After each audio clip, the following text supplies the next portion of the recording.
আপনারা জানেন যে বাংলাদেশে একটা কথা আছে যে কারোর সাথে শত্রুতা করতে গেলে একটা ল্যান্ড মামলা জুড়ে দাও, তাহলে 3 জেনারেশনে সেই মামলা আর শেষ হবে না।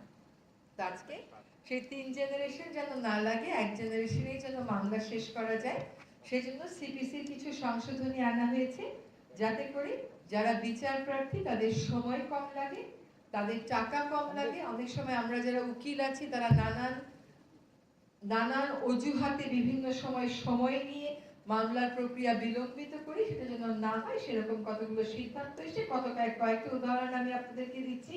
যেমন আগে যেটা হতো যে একটা মামলার রায় হয়ে যাওয়ার পরেও আবার জারি মোকদ্দমা করতে হতো ওই মামলার রায় বাস্তবায়নের জন্য।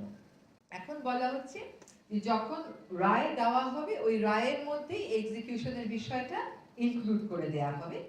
আবার ওই যে বিভিন্ন সময় নেওয়ার কথা বলা হতো যে উকিলরা দাঁড়িয়ে দাঁড়িয়ে সময় নেবে, এখানে বলে দেওয়া হয়েছে যে সর্বোচ্চ কয়বার সময় নেওয়া যাবে।